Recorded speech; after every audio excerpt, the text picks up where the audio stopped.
live? Yeah, you did. Alrighty, I guess we're going to go ahead and get started here. So this is the CFD, the Computational Fluid Dynamics module. Just kind of a quick outline. What is CFD? Applications in, that we, John Zink, use CFD. Why do we use them? Why do we use CFD? How to solve a problem?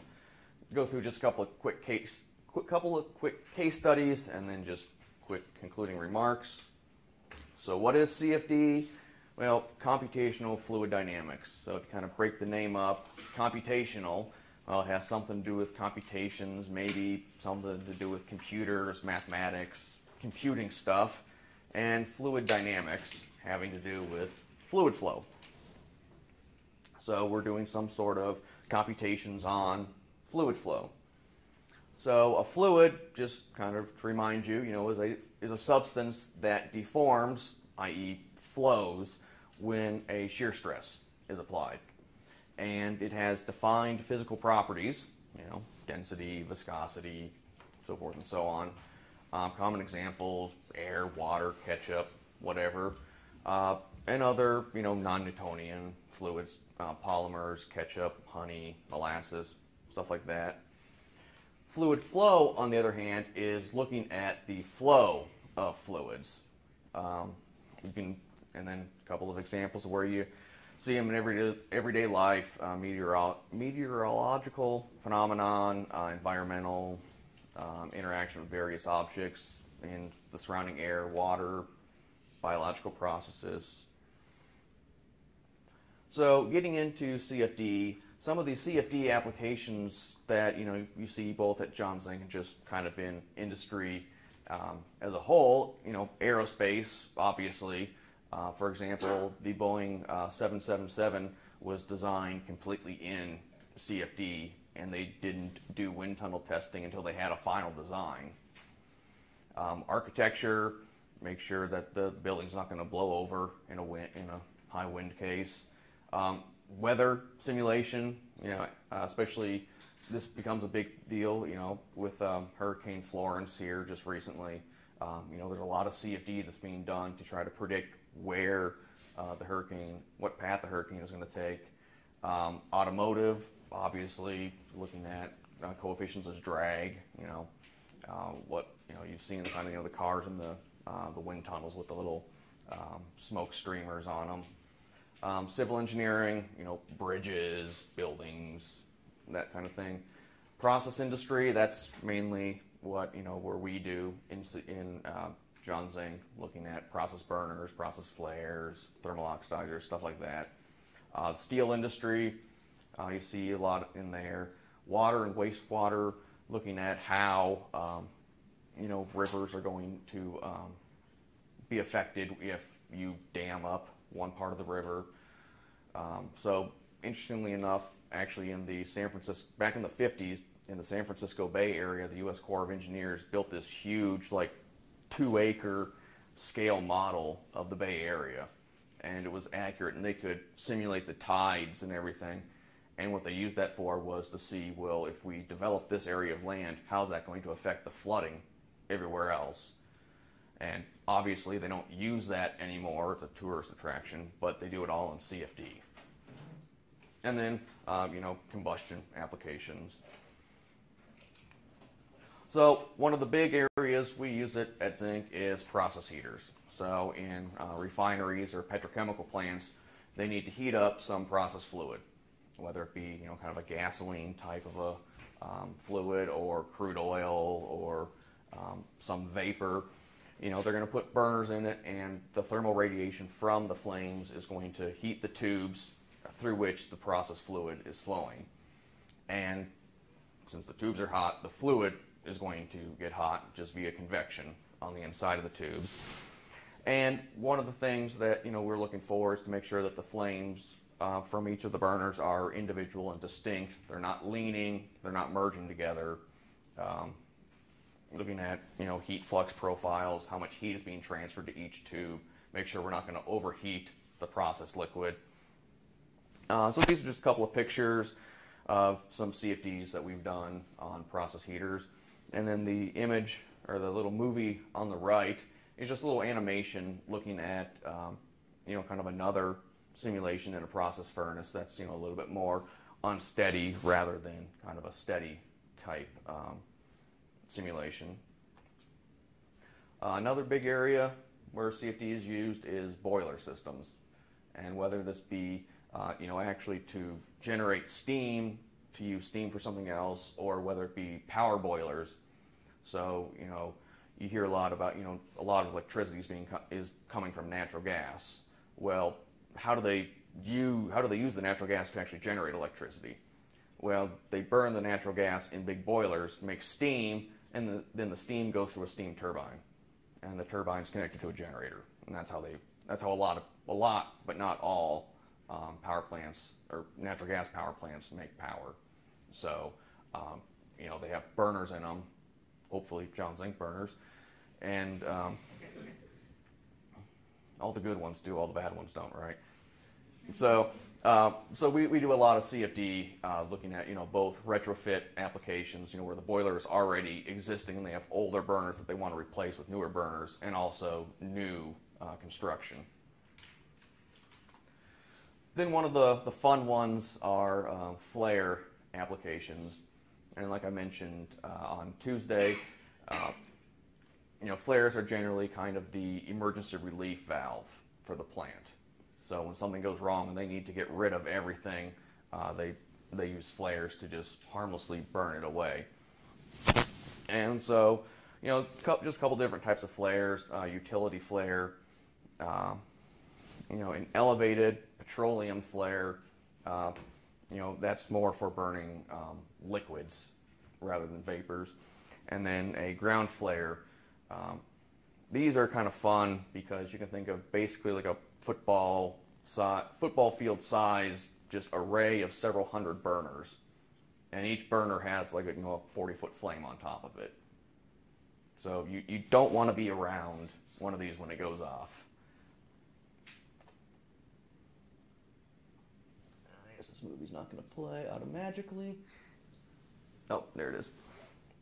So this is just a simulation of a flare case where we have a couple of flares kind of upwind of some other process equipment. This is probably a natural gas, liquefied natural gas processing facility.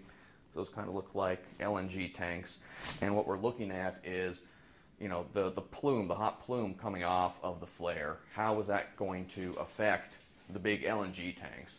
Since methane has a boiling point of something like minus 196 degrees Fahrenheit, or is it Celsius? I don't remember. It's minus 196 in some unit. And obviously, if you have 2,000 degree fumes coming off of a flare, that you're going to have a bad day. So a lot of times when liquefied natural gas plants are being, upgraded or built, they'll do a lot of CFD, and when I say a lot, I mean like potentially several $1 million worth of CFD to make sure that stuff like this is not going to, flaring events are just not going to cause another problem in the plant. So why use CFD? Why not use physical testing or some sort of experimental methods? Well, one of the big advantages is that in CFD you can get, this is kind of a marketing slide, but you get deeper insights into the system. So instead of being able, like in an experimental setup, you have a thermocouple or something if you want to measure temperature. Well, you can only get the temperature at a finite number of points, wherever you put the thermocouple to measure. But in CFD, because you're solving the entire continuum, you can get the temperature at any point. So, if you can only get, in an experimental setup, you can only get temperatures at, these 2 points. In CFD, you can get the temperature, anywhere in between the 2 points in addition to the 2 probe points. And, another thing, especially, when you start talking about, large process heaters, large flare systems, forecasting the weather, you just can't set up an experiment. You know, we can't build Earth 2.0 to simulate what the weather's going to be. And you know, another thing is that sometimes it's just a lot quicker to iterate in CFD rather than do it in the physical world. You know, in process heaters, the actual layout of the burners on the floor of the heater is really important. Well, you can't really realistically try one layout in the field. Oh, I don't like that. Take the floor out, make a new one, install that, put the burners back in.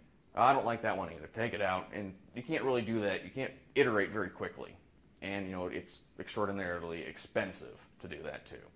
But in CFD, going in, just kind of moving some burners around is not that big of an issue. It's a pretty easy thing to do. And then just kind of, you know, efficiency, better, faster, less expensive. Again, like I said, it's kind of a marketing slide. So how do we solve a problem? Oh, yeah. What kind of resources do you need to run like a CFD model? Does it take like an enormous amount of computing power? So the question is, what sort of resources are required to run a CFD model? And we'll get to that in a little bit, but yeah, you do need, you know, a cluster of computers. You know, at Zinc right now we have, I think, 900 cores is what our cluster is. So, and even then, you know, it might take a week to run. You know, a single model might take a week to run on the cluster. But, you know, it's really dependent on how big the model is and what sort of physics you're modeling. So if you're modeling, you know, flow in a straight pipe and it's 50,000 cells, you know, you can run it on your laptop. But if you're running, you know, big heater, you know, 100 burners, you know, and you know, you have radiation, combustion, yada yada yada, you know, it might be a 70 million cell mesh, and it might need 2 weeks on the cluster. So yes, it is very computationally intensive. So fluid flow is mathematically described by something called the Navier-Stokes Equations. And if, I guess the grad students are well familiar and learn to just love and embrace these equations. But basically, if you remember, the rest of you in fluids, if you remember Newton's law of viscosity, that's sort of a lie that they teach you in fluids. It's a lot more complicated than that. So, and when you take it out to, you know, what it truly is, it comes up to a set of equations called the Navier-Stokes Equations. The Navier-Stokes Equations are four-dimensional partial differential equations, x, y, and z, and time. And so because of that, you can't solve them analytically. Now, you can make, you know, nice assumptions, and you know, they'd love to do this in grad classes where you can assume certain terms away so you can solve them, but you can't solve the full three-dimensional plus time set of equations. So what we do instead is numerically solve them rather than analytically. And the way we do that is we take the volume of interest, you know, the process heater or whatever, and we take that volume and we discretize it. We chop it up into a lot of little smaller volumes, and we call those cells, and we call the collection of all those cells the mesh or the grid. And basically what CFD does is it provides a methodology for taking these partial differential equations, the Navier-Stokes equations, and then also, you know, your energy equation, your equation for species balances, and transforms them into a system of algebraic equations. So you're no longer solving a bunch of partial differential equations, you're solving a bunch of algebraic equations. And computers like algebraic equations a lot more than they like PDEs. So mathematically, this is the Navier-Stokes equation. I'm not going to bore you with reading it and going through all of it, but basically the far left term is your transient term, your unsteady term. This del dot rho VV is your convective or your advective term. And that's where a lot of the fun comes in, because that's a not very nonlinear term. Then you have pressure gradient, and then this del dot tau, where tau is your stress tensor. That's actually where Newton's law of viscosity comes from. So that's a linear term. And then plus gravity, plus any other body forces, whether it be magnetic or whatnot. And then there's also analogous equations that look somewhat similar for energy, species, mass fractions, turbulence, closure, stuff like that. So we said we want to replace the partial differentials with algebraic differentials. We want to replace them with algebraic equations. So if we have our mesh, x and y, and if we call this node right here uij, where I is what the x is counted in and j is what y is counted in. So this node right next to it is ui plus 1 j. The node right above it is ui j plus 1. And then to the left and the bottom, they'd be minus 1. So we want to replace this, del u del x at ij with a series of algebraic equations. And the way we do that is we use a Taylor expansion of that. So if we look at, say point ui plus 1 j, we can say, well, that's uij plus del u del x at ij times delta x. So looking at the gradient there over that delta, plus the second derivative times delta x squared over 2, plus the third derivative plus delta x squared, or delta x cubed over 6. And you can do the same thing for ui minus 1 j too. And you can also do that for, once you do that for both ui minus 1 and ui plus 1, you can take those and combine those and say, I want to solve for uij. And when you do that, you find that, and then you use a finite difference approximation for the differential, and for both first differential and second differential. And from that, you can generate a series of algebraic equations for every point in the mesh, in the grid. And then you have to find a way, then you have to determine a way of how do you want to solve those equations after that. So no pun intended, but the simplest way to do that is the so-called simple algorithm. And that's an acronym for the semi-implicit method for pressure-linked equations. Because the Navier-Stokes equations are solving the momentum equation, i.e. the velocity equation. But velocity is a vector, so it has x, y, and z. So there's 3 Navier-Stokes equations. And then you also have to solve the mass continuity equation, the energy equation, turbulence closures, species equation, and then any combustion equations additionally. And they're not independent equations. They all depend, every equation depends on all the other equations. So it's a very closely coupled system. So the way the simple algorithm works is you start and you update all your properties, your density, your actually temperature ends up being a property because you actually transport energy, not temperature. Specific heat, basically all the properties of the fluid in all the cells. And then sequentially, you solve the Navier-Stokes equations for u, v, and w. So your x velocity, your y velocity, and your z velocity.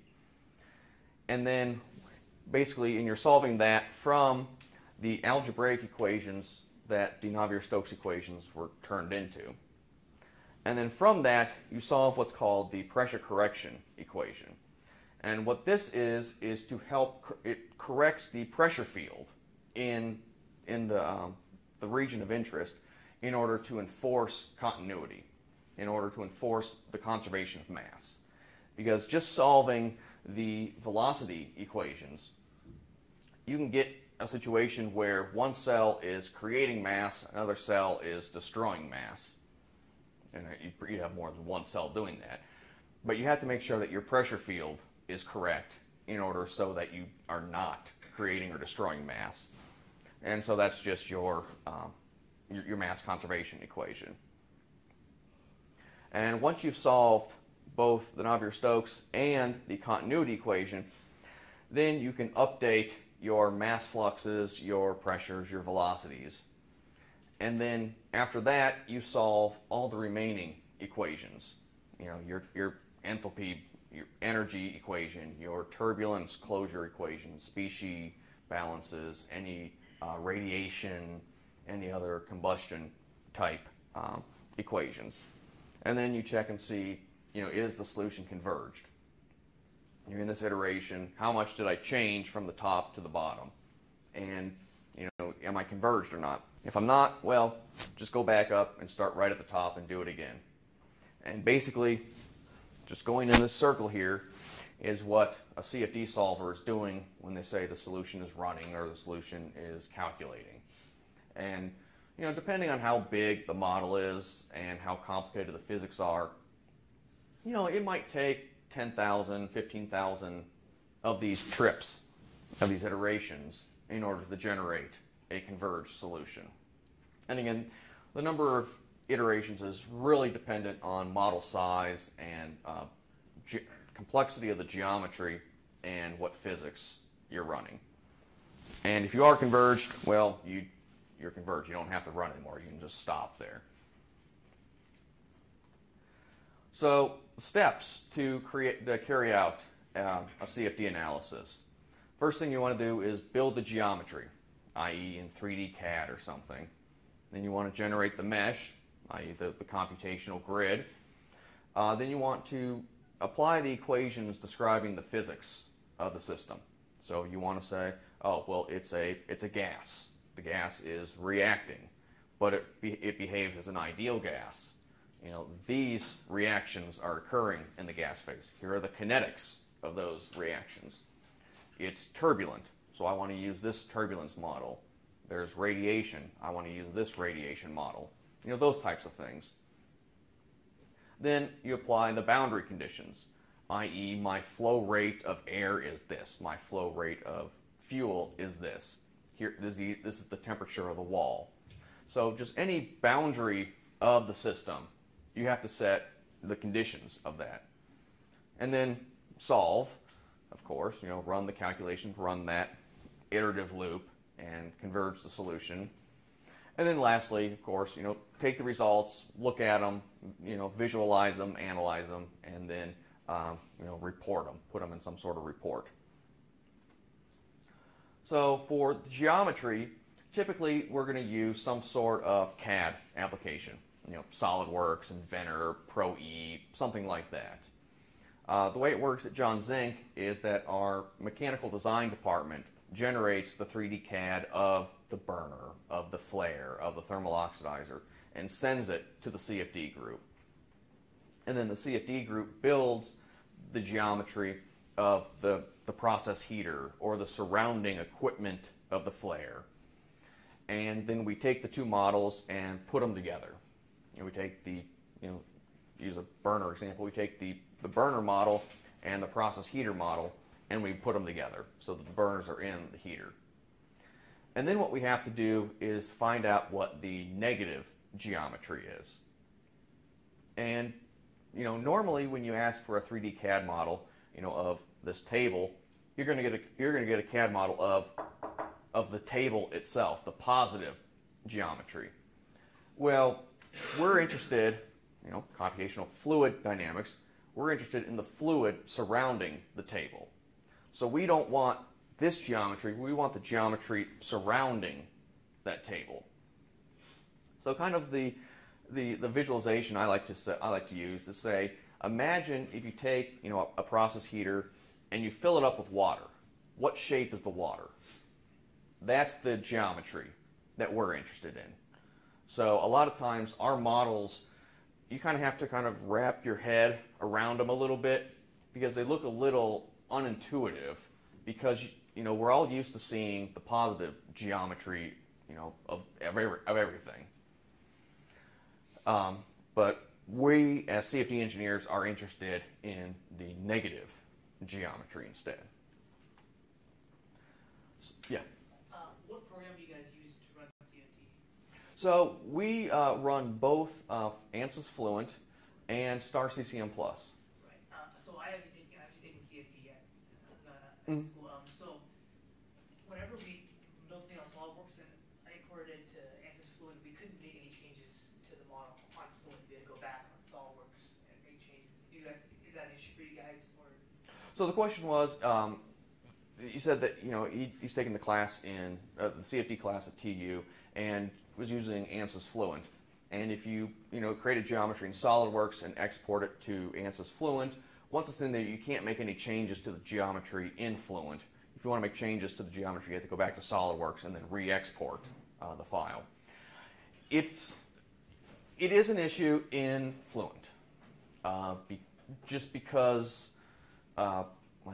Fluent, Fluent version 1 came out in the 80s, and a lot of the code is the same, so it's not a very good, it's not a very integrated pipeline for CFD. Whereas Star CCM Plus, on the other hand, is I don't want to sound like a salesman, but it's an integrated pipeline. So it actually has a CAD. It's not as fully featured as SolidWorks or Inventor, but it does have a CAD program integrated into it. So I can bring in the Parasolid file from SolidWorks, and let's say the engineer says, well, I want to move that burner a little bit. I can go in and I can move it in Star CCM Plus without having to deal with SolidWorks anymore. Whereas if I was working in Fluent, I would have to go back to SolidWorks and move it and then bring it back into Fluent. So, to kind of answer your question, it depends which program we happen to be using for a particular job.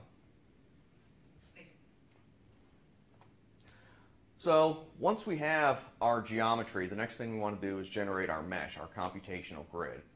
And basically we take that negative geometry that we've created in the previous step and we cut it up, we slice it up and discretize it into a computational mesh. And the individual small volumes, again, are called cells. And 10, 20 years ago, this was a pretty involved process. It might take 2 or 3 weeks to generate a mesh. And that's working, 40 hours a week on it. But a lot of the tools have come quite a long way now. So today, it might take 2 or 3 days to generate a mesh rather than 2 or 3 weeks.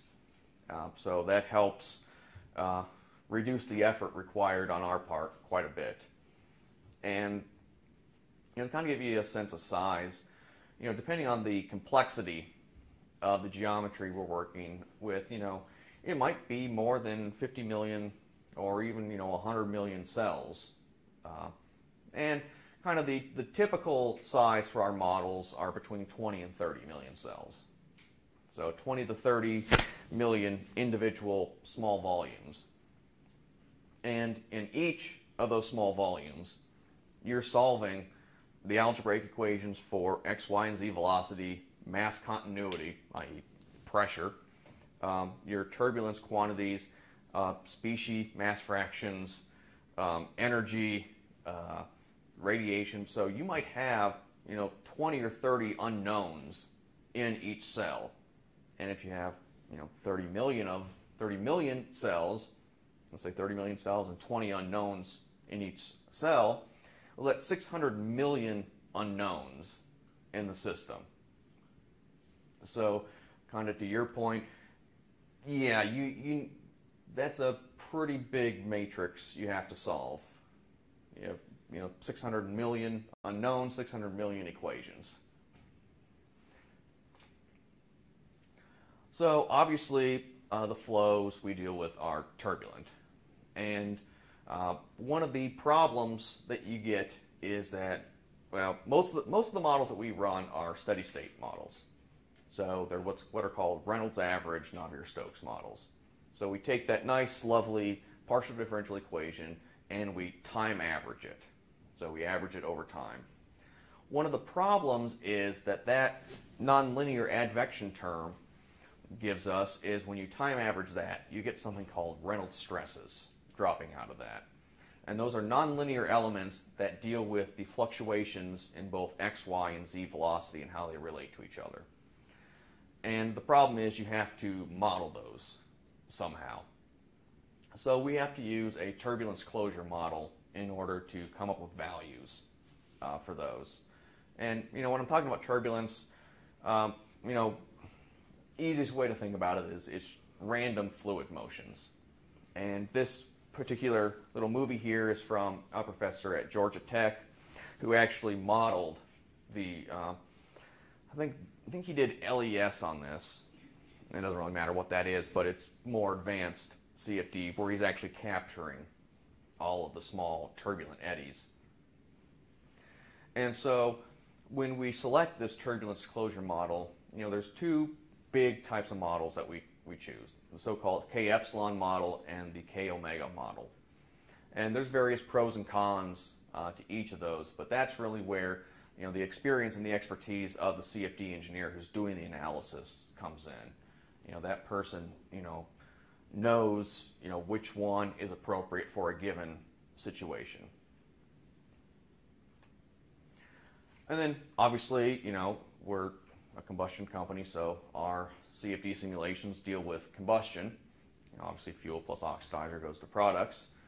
And it turns out there are dozens, if not hundreds of ways to model combustion in CFD. And just grabbing the manual for Fluent or Star CCM Plus, you can read through that and see the various pros and cons of each of the methodologies for modeling combustion. The problem is that that's not necessarily the whole story. Again, this is where the experience and the expertise of the CFD analyst who's doing the job, who's doing the analysis, comes in. And it's really kind of on their shoulders to decide which one is the most appropriate model to use in any given model that they're running. And then one of the really fun, but not really fun, parts about modeling combustion is radiation. So, take temperature or energy, for example. It's just a scalar quantity. There's no directionality to it. Whereas radiation, obviously it's being transported through photons. Well, there is directionality with radiation. So that makes it a little bit more difficult to deal with. And we have to deal with it because it's really important when dealing with combustion applications, and especially when the primary mode of heat transfer is radiative heat transfer. So it ends up that thermal radiation is governed by a similar equation to the Navier-Stokes equations. It's similar but yet different. So the solution methods, again, are similar, but again, you have to be a little bit careful because it is directional. So you might have, one ray of radiation going this way, one ray going that way, but, and they might go through the same cell, but the net in that cell is not zero. So you just have to be a little careful in the accounting. And just kind of a tidbit of information, gas flame radiation is mostly due to the water vapor and CO2 in the products. So that when if you have a gas flame and you can feel the radiation coming off it, it's mostly due to the due to the water vapor and the CO2 in the flame. And then other potential models, multi-phase, i.e. if you're doing some sort of gas liquid or liquid solid or anything that has more than one phase. Phase change, if you're dealing with boiling or condensation. Spray models, so if you're dealing with multi-phase gas liquid, but that liquid is being sprayed and atomized and broken up into much smaller droplets. That's another model. Porous media, if you're dealing with, a packed bed or a fluidized bed, a lot of times it's kind of not feasible to model the detailed channels within that bed. So instead, you take kind of a superficial view of that bed, and you can apply other properties to say, well, I'm going to treat it just as instead of a packed bed, it's just going to be a long pipe, but I'm going to impose a pressure drop on it because I know there's a pressure drop because it's a packed bed. And there's other types of models too that you can run into, but these are the big ones. And then you get into actually applying the boundary conditions. And again, this is, material properties. So I want to use, this specific heat curve for methane, this curve for propane, fuel compositions, speaks for itself. Boundary conditions, so this is my flow rate of air, this is my flow rate of fuel, this is the temperature of my wall, stuff like that. And then also parameters for the physical models that you set up before. So, is it laminar or is it turbulent? Well, it's turbulent. Droplet size distribution. So if you're dealing with spray atomization, a lot of times you will know what the size distribution of the droplets coming out of that nozzle are. And you just have to set up those parameters. And then finally you solve the problem. And this is where you ship it off to the cluster or send it to the cluster, and the cluster just sits there and chews on it. A typical model might take a week on our cluster. If you ran that, on your laptop or on your desktop, if you ran it 24 hours a day, 7 days a week, it would take 18 months or more to run.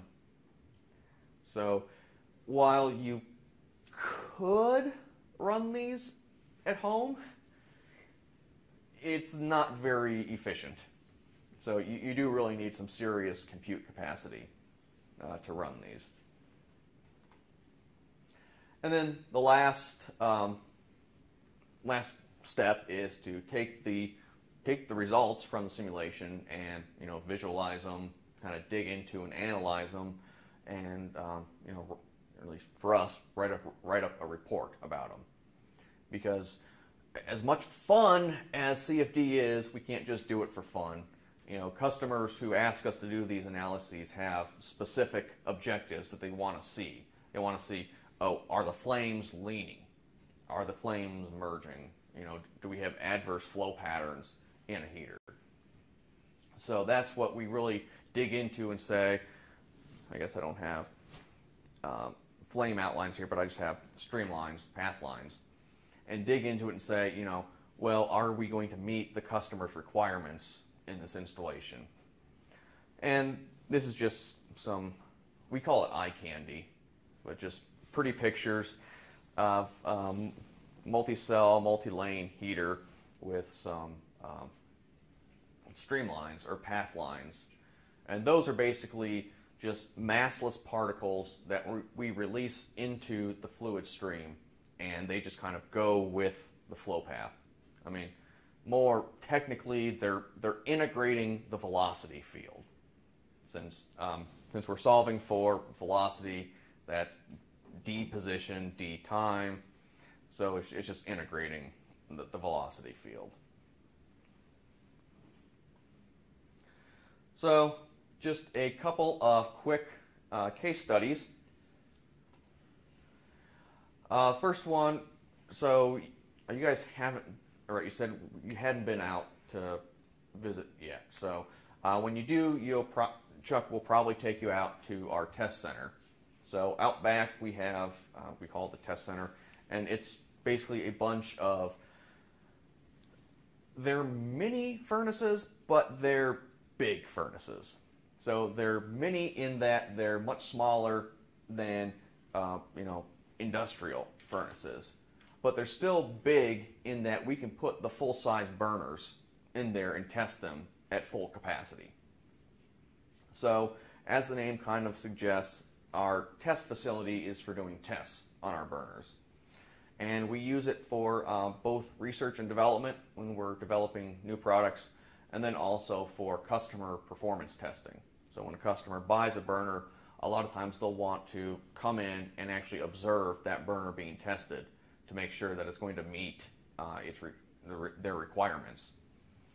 And one of the big things we in CFD use this for is because it's a research and development test center, we can go in and we can probe a lot of places.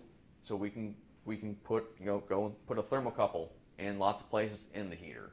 We can go in and put an extractive analyzer and see, well, what's the concentration of oxygen at this position? What's the concentration of CO2 at this position? And then we can use those data to compare against our models to make sure that we are capturing all the physics that are going on. And we use that learning in order to improve the models that we use to make them more accurate. So what we have is, we call it an LPMF burner. Basically, it's just a real lean premix burner for use in refinery and ethylene applications. So the 4 circles there, you just have a premix mixture. So a mixture of fuel and air coming out, and then you have some other stage tips to add more fuel. And this is just visualization of what the flame looks like. And we ran this burner both in CFD and in our test facility, and went in and probed it at a bunch of locations, looking at a bunch of different things, including temperature and O2 concentration. And that's what's plotted here. So on the left are temperature, and the squares are the measured values from the test furnace, and kind of the dots on a line are the values from CFD. And then on the right here are O2 concentrations. And as you can see, we're matching pretty good. And in some situations, you can see some larger deviations. But actually, in the world of modeling combustion, because the physics are so complex, this is actually considered really good matching. So, this is basically spot on matching. And then just some more eye candy pictures. So, not only did we model that burner in our test furnace, but we also modeled it in the customer furnace. So, our test furnace had 1 burner, but the customer furnace might have 30 burners. So, we got good agreement between our CFD model and the test furnace. And what that does is, not only allow us to, help, continue to improve our models, but it also gives the customer confidence that, oh, your model matched the test furnace. So when you model our full furnace, that should match what we see in our full furnace. And then, like I said, we subsequently modeled it in a customer's furnace. So, next quick case study, looking at a burner called an PXMR burner installed in a cracking furnace, i.e. an ethylene producing furnace.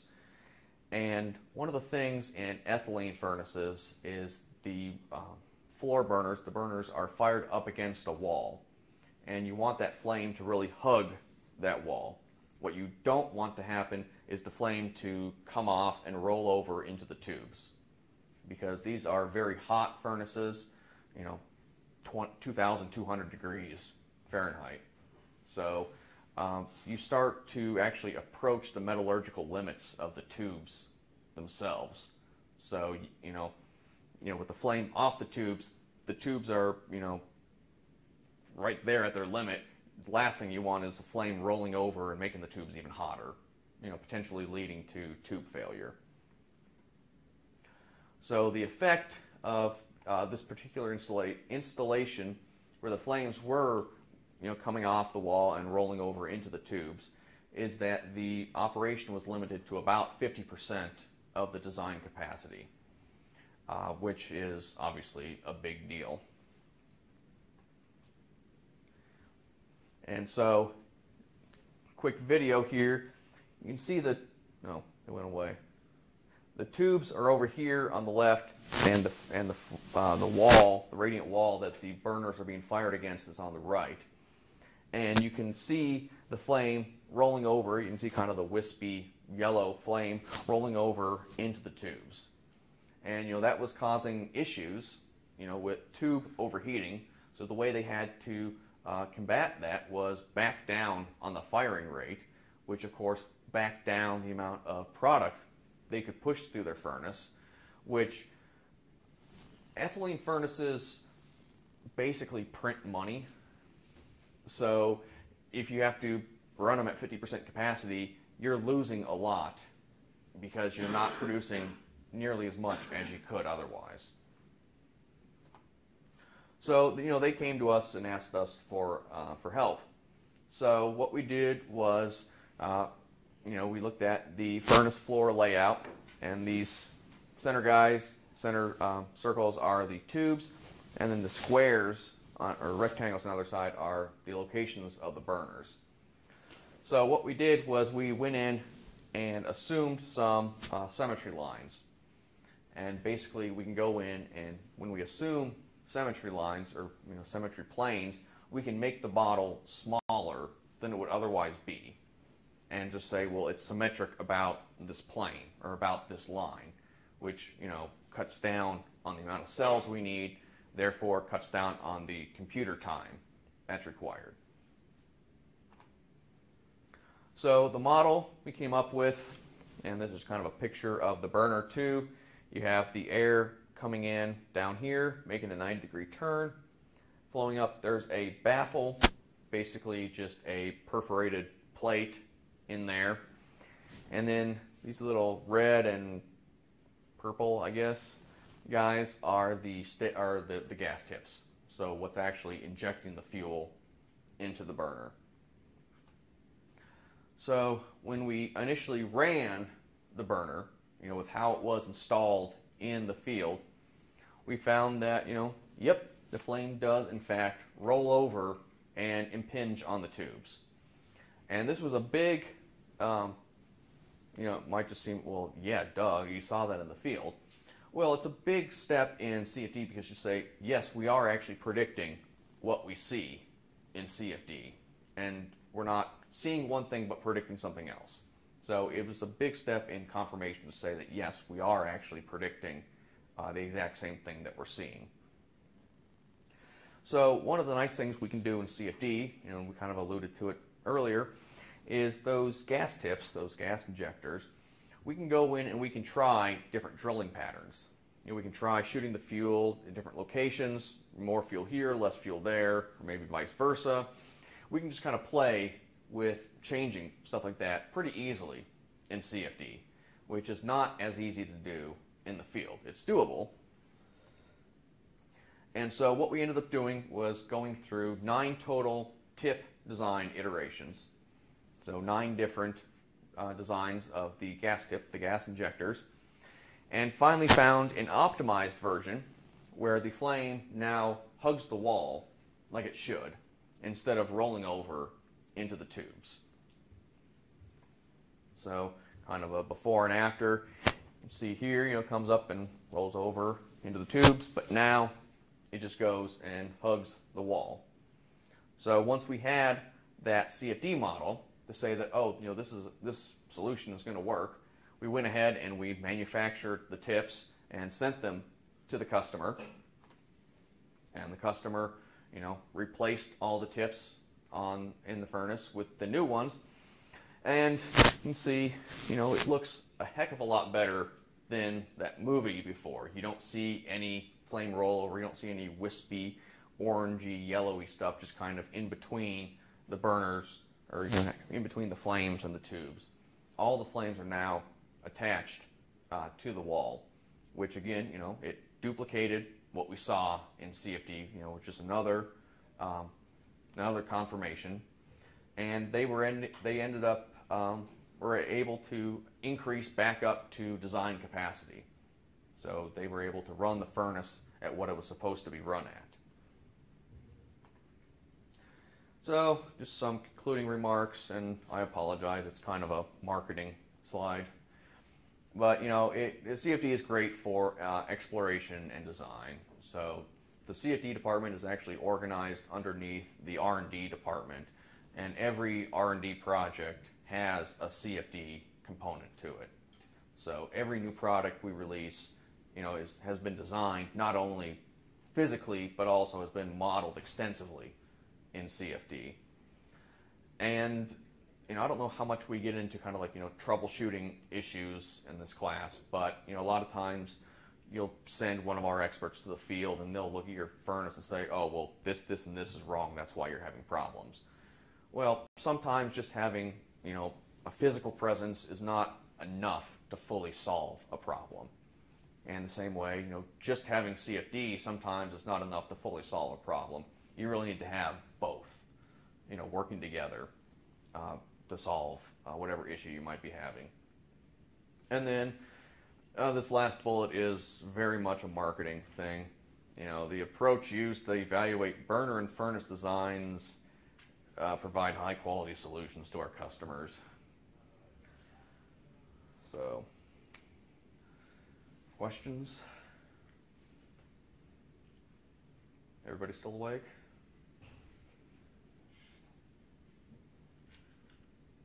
Questions from South Dakota? You guys still awake too? No? Okay. What's your element sizing on a 50 million element mesh or 20 million? So one of the things so the question was, what's our element sizing? You know, how big are our cells in these meshes? So one of the difficult things we run into is the wide range of length scales. So our ports range, you know, our smallest ports are about 1/16 of an inch in diameter. But, you know, a heater might be 70 feet long. You know, so we're talking several orders of magnitude of size differential. So, you know, within a port, we might be, you know, 500 microns, 200 microns. But then, you know, up in, you know, kind of the bulk of the furnace where your gradients really aren't that large, you know, it might be, you know, 10 centimeters. And when you get to flare applications, the length scales become even crazier. As again, you still have those, you know, 1/16 inch ports, but when you're looking at plume analysis, your domain might be 2 or 3 kilometers in length. So, you know, I don't know how many orders of magnitude that is, but, you know, it's a lot. Are you achieving that through cut cell meshing or cut cell discrete stage? Yeah. So the question was, you know, what mesh type are we using? And we use a cut cell type mesh, generally. Okay. Do you use like hexahedral, tetrahedral, hybrid meshes at all? So the question is, do we use, you know, hexahedral, tetrahedral, hybrid meshes? And the answer is no. You know, like I said, I did mention that, you know, we do have both Fluent and StarCCM+. Our primary software is StarCCM+, which, you know, it happens to call they call it a trim mesh, but it's a cut cell mesh. They're the same, they just have different names for them. And Star does not have an equivalent hybrid type mesh. And in fact, ANSYS is actually starting to kind of push people away from doing that and pushing more towards the cut cell mesh. So does that mean that all the cells are basically cubes? Right, so yes, if all the cells are basically cubes, and yes, except cells at the boundary. So I don't have a marker. So if you have you just have to imagine it, you know, if you have a cell, but then you have part of the geometry going through that cell, the mesher actually goes in there and just chops the cell. Hence the name a cut cell So your cells near the boundary might be, tetrahedral or other prismatic type cells, but the rest of them are hexahedral cells. And Star CCM Plus has its own discretization software. You don't use anything outside. Right. It's all so. He's asked. The Star CCM Plus have its own discretization software, and it's all embedded. It's an integrated software. So you can. And I don't remember if you were here when we were kind of chatting earlier, but it actually has an embedded, lower feature count 3D CAD software. So you can build the geometry, you can mesh, set all of the properties and boundary conditions, solve it, and visualize and report everything all from one window. So, yeah, so Star CCM Plus version 1.0 came out in 2005, I think. So it's a much newer software than ANSYS.